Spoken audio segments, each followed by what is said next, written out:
In this video, we're going to talk about how to make your application more modular. We're going to be looking at utilizing areas in ASP.NET MVC.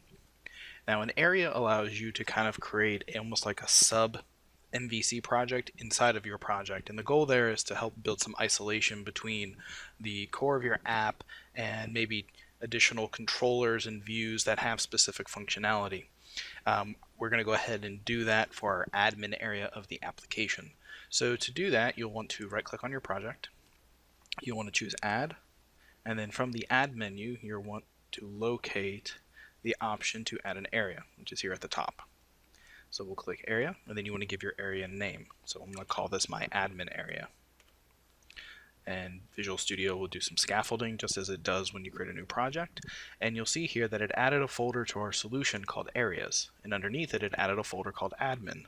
And then inside of that, we have controllers, models, and view. And this should all look very similar to what you saw in the main project, but it kind of breaks it into its own little section of our application. And then it adds this CS file called admin area registration, which is open here on the left.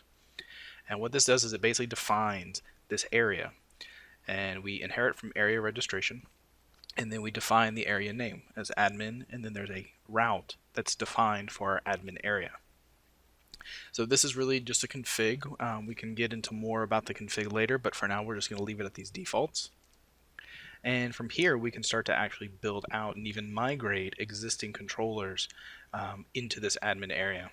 So right now I have a manage users controller that's in my main project. I'm going to go ahead and cut that controller, and I'm going to paste it under the admin area.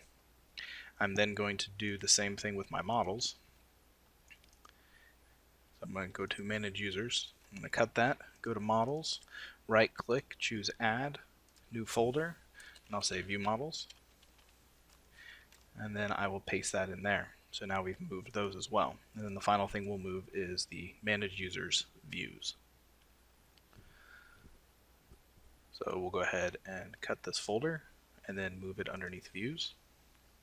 And now we've migrated this controller into our area. To finish off, we'll need to actually make a couple more minor adjustments. We'll need to update the namespace to reflect the fact that it's now inside of the area. And to do that, we're going to replace this here with the area name itself. So it'll be wsad app1.areas.admin.controllers. So we'll do that same thing for our models. And really it's just the one model, so that'll take care of that.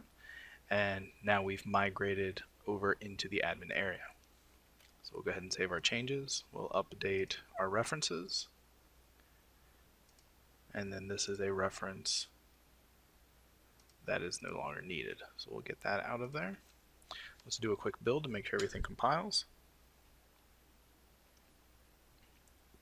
And let's go ahead and run and see what happens.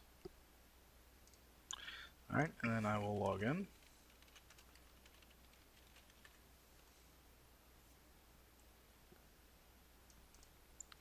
And then we will navigate to admin/manage users. And we get a compilation error because, let's see here, public class, so that's the class that gets generated for our view page, which inherits from web page view, and it's looking for a list of wsad.admin.models. Okay, so we need to update the namespace for our model class. So let's see, we'll go to manage user view model.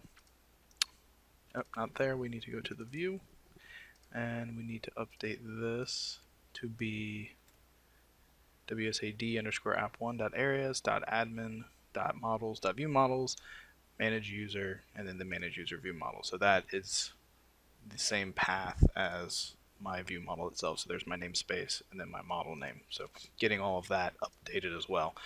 You honestly don't typically have to worry about doing this when you're creating new controllers and models and views inside your project, but since we did that migration, we ended up having to update our models and views and everything.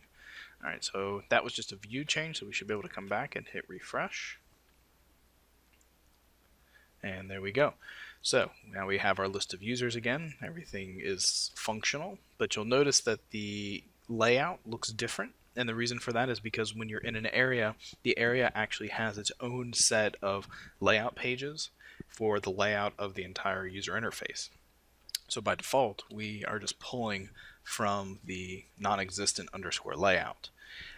So we have a few choices. We can point this area back to our main layout, so that way we get the same look and feel as we did here.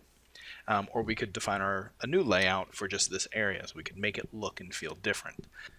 So to utilize the same layout, we'll actually need to take this viewstart.cshtml, which points to our layout document, and I'm simply going to click it, copy it, and then paste it underneath the views folder of my area.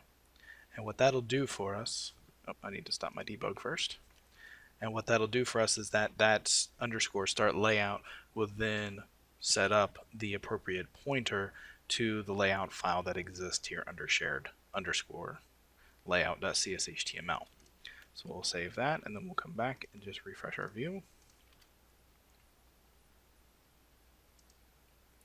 And what we'll experience is another error because we are now under an area and our main layout doesn't understand that the account controller and the user nav partial are not part of that area. So we'll have to go back and make changes to the underscore layout to accommodate this. So I'm going to close my area. I'm going to go back to my main views, and then I'm going to go to layout. So what we need to do to make sure we clear up confusion with this render is that when we create that area, we're creating kind of that sub MVC app. So we need to help this view understand which area we're referencing. And you'll see here in this action link that came as part of our template, it says the name of the app, index home, and then it says new area equals no string, or a null empty string. And what this is doing is this is saying what area it needs to reference for the home controller. So we need to do that same thing for lines 28 and 29, 29 specifically. That's where we're getting the error to tell it that the account controller does not live under admin manage users. So we'll come here and we'll do a comma, and we'll see here that the third parameter that we can pass into action is route values. So we'll go ahead and paste in there that value, and then I'm just going to come back and refresh again and see if that takes care of the immediate error, and it does, and now we have our layout again. But you'll notice here as we mouse over, and if you look down in the lower left hand corner, you'll see all of our URLs now point to admin/home/ whatever the appropriate page is. So we need to make that same adjustment in each one of these and add that route data. And what that's doing here is it's saying, oh, I need to look at this particular route to get the necessary information. So this will be comma new area comma null, and we'll do the same thing for this one and this one, and these are all action links, so I'm just pointing them all to the same area. So let's save that and we'll do a refresh again. And now you'll notice that our URLs are as they were before. So if we click home, it takes us back to our home page. Log out will log us out. So we're now getting that experience that we expected. If we right click in here and view page source for a moment, you'll also notice in here that our form tags now are rendering the action to be admin/manage user/delete. So that functionality is now in place and it's living under the admin area. So areas are really nice when you're trying to build out and separate functionality within your application. It gives you that liberty to go in and actually change the experience, the UI elements, as well as just giving you some separation of concerns as you're working in your application and kind of keeping things tidy instead of constantly adding additional views to your application as a whole, where things can start to get a little unwieldy.